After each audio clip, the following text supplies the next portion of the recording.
Hi guys, Mitch from All Things Aquatic here, and I thought I would do a bit of a 2020 review and what's to come in 2021.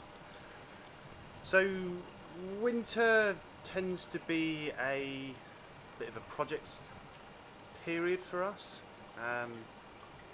Kind of disturbed last year a little bit, but I'll show you what we got up to. So one of the things that I did, some of you might know, was QT upgrades. We have one system running in QT. It's this one right here. So it's all up and running. Spin the camera around. So there we go. This is everything here. So we've got Clarity, Maxspec Biospheres, Shago heater, or D&D heater, Senai, Maxspec jump pump. We have this power distribution board, Reef Factory thermo control, and there's a D&D UV behind there, and just some rando lights. And it's running absolutely fantastically. So let's go back here. This typically we will clean a system out 4 or 5 times in the 4-week period as a minimum, because they start to get dirty. This is sort of a comparison. This is the sort of muck that ends up building up over the space of a week. Whereas this system has only had one clean about a week and a half ago now, and well, you can see how clean it is. It's absolutely spotless. So yeah, it's doing really good. That's the major thing. We've made a few improvements, like we've got a barrel down here for warming up our salt water because it's rather chilly at the moment. Now that's about 8 degrees at the moment, which is a bit cold to be putting in when you're doing sort of 40-50% water change. So we have this little blue vat which we fill up, and then we've got a little heater in it and an old Eheim pump.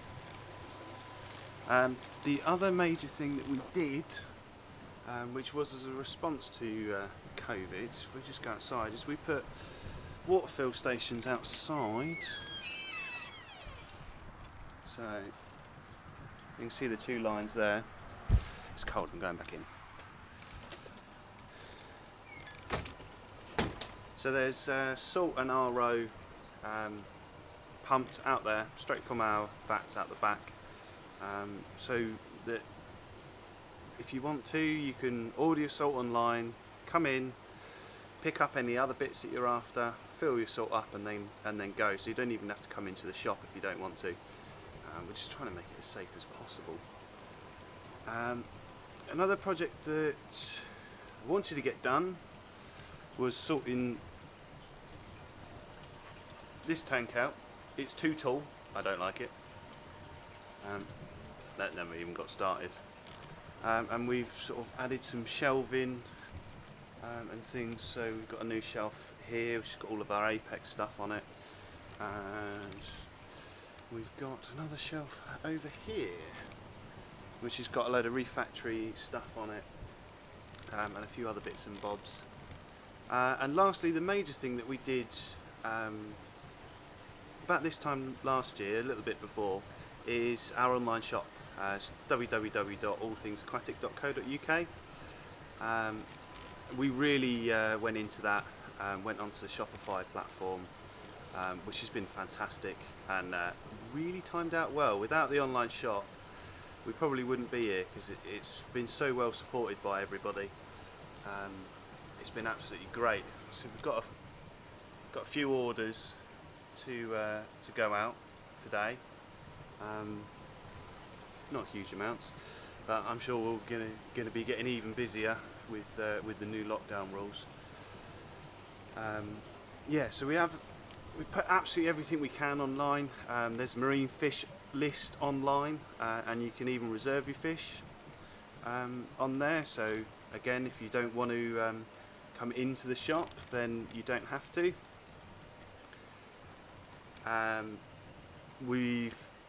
The cleanup crew is online, although it's not really mapped in properly. I just haven't had time to do it. So yeah, we'll be improving that.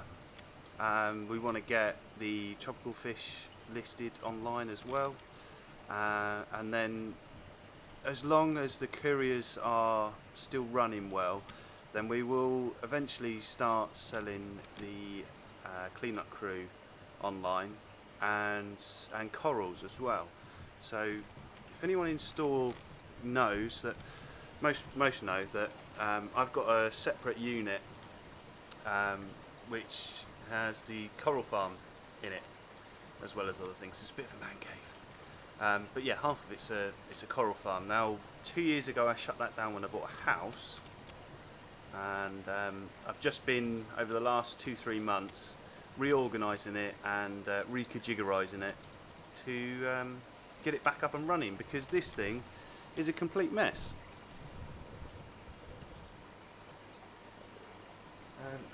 Just show you part of the issue.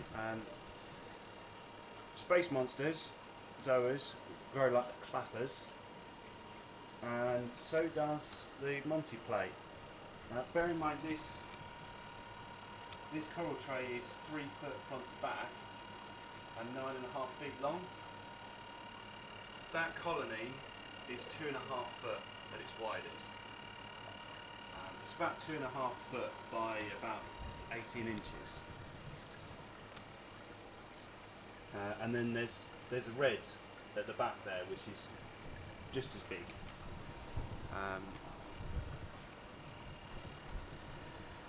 Which is a bit crazy. So what I'm going to be doing is getting the coral farm up and running, and then moving all the mother colonies down there. We'll be re-racking out the coral farm, so getting all new nice gravity racks in there, probably from Reef Tech, and indexing everything and having that all online. And again, as long as the couriers are running fine, we'll be posting all of our corals out.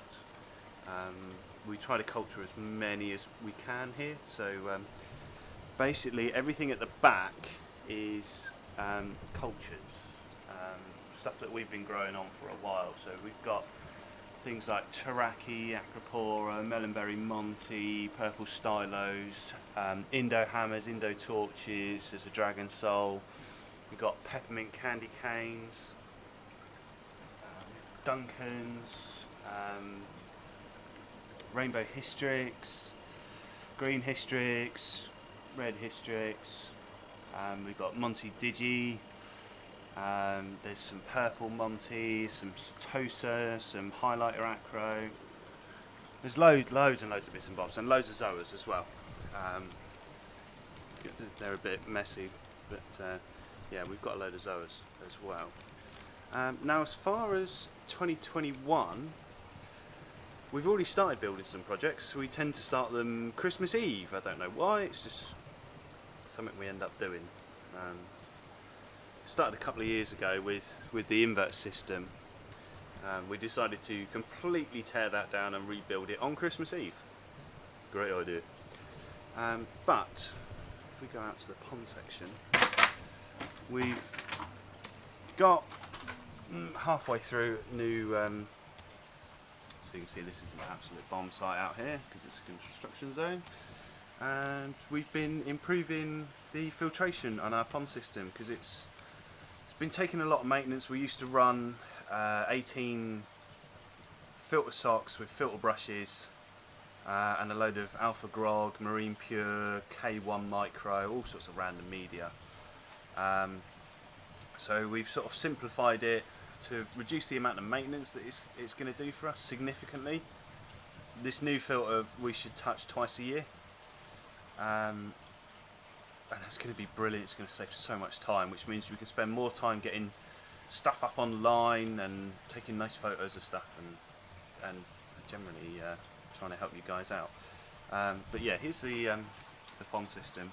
All the fish are in the end vat because that's got a separate filter on it. We use that as a QT vat during the summer. During the winter, we use it as a winter vat, just so we can, if we need to, turn off the main filter system and just rely on that extra filter. And also it's wood, so it tends to stay a couple of degrees warmer than the rest of them, and we can turn off all the other vats, drain them down. But if I flip you around, so here's our new filter. Yes, we are still building. No, it's not fully connected up yet, but this is an Awazi Profi Compact M. It's a drum filter and a moving bed filter.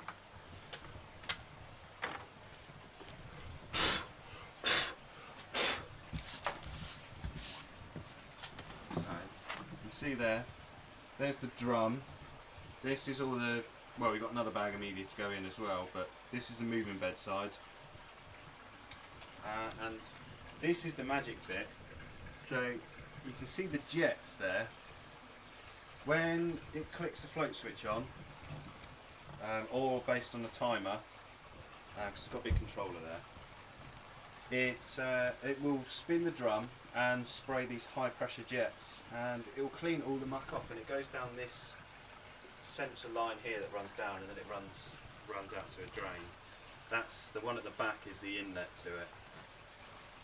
But it's going to be ridiculously heavy, and it cleans itself. What we have here is then it's running into our main system, and this has got all of our old alpha grog and stuff in it. So that's the main project. When we disturbed this water went completely poo brown, and it was clear within about 2.5 hours, which is amazing. And now we've tuned the filter correctly, it's not using very much water at all. So I don't know how much that's using on its own, because we use a lot of water, but in a 24-hour period, the other day we used about 100 litres, which is normal for us, so it's not added any noticeable water usage. We still need to hook up the air pump for it. We've got a Pondtech 3600 that we're going to run. It's overboard for the filter, but we can run a couple of extra stones in the main sump, the return chamber, for this system. And we're also going to be putting in some new shelving here for all of the pond products. So where all these fittings are, we've ordered some new shelving units, and along this whole back wall here, we've got new shelving on order to go on there as well. So we'll hopefully tidy up all of this craziness, and there's more upstairs. So yeah.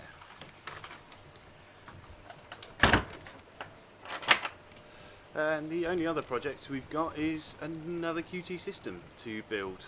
So it'll be the same as the one I just showed you, white. This is going to be exactly the same. We've got two. This one's backwards because I haven't put the vinyl wrapping. You see, this one's vinyl wrapped green. That one's vinyl wrapped white. That one's wrapped blue, and this one's called black because it's got a black stand. It just makes it easy. It's going to be exactly the same setup: clarity, max spec biospheres, max spec return pump, refractory, temperature, D&D heater, cheapo random lights, and go from there basically. Oh yeah, there's one other thing that we did for QT is I've started making my own copper medication. We don't deal with CChem currently, so getting hold of cuprum is difficult for us, and bearing in mind these systems are 300-400 litres, it's not something that we can cost effectively just buy from another shop. So I've started making my own with copper 2-sulfate pentahydrate and citric acid. Yeah, and it's going really, really well. The fish seem to cope with that a lot better. We have had a couple of good batches of fish in, which kind of helps. So we'll see how well it copes when we get a bad batch in, and see how effective it is at killing parasites and getting rid of them. So we'll see from there. But so far the fish that we've had come in, we've had no signs of parasite on them at all under the microscope. So yeah, it's just a case of the fish have been tolerating it a bit better. We have got a Hannah copper tester, which we've been using, been testing twice daily to keep an eye on the copper levels in the system, because there's quite a fine sort of tolerance. You want between sort of 0.15 ppm, 0.25 ppm.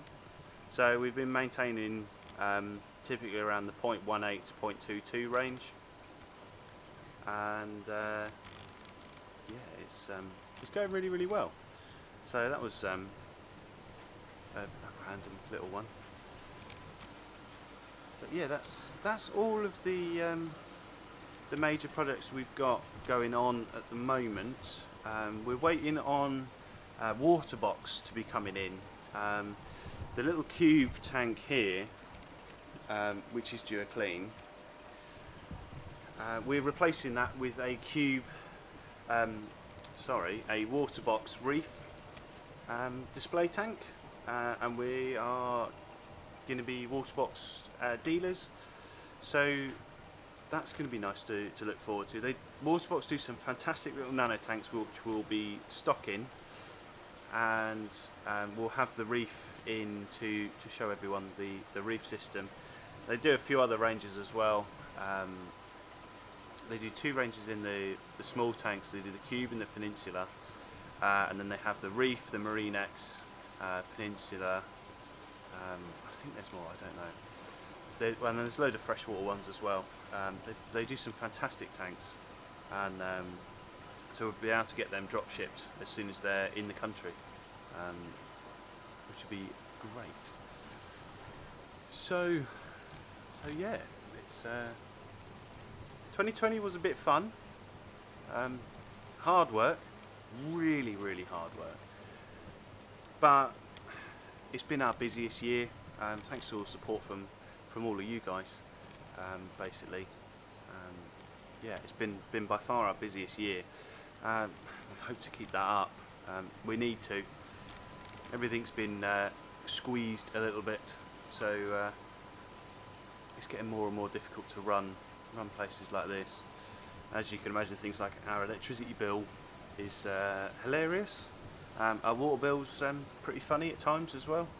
So and they don't go down when sales go down, they just stay where they are. Yeah, they can be pretty strong. So yeah, I would like to thank everyone for their support. Hope you had a nice New Year's and Christmas, and we'll see you soon.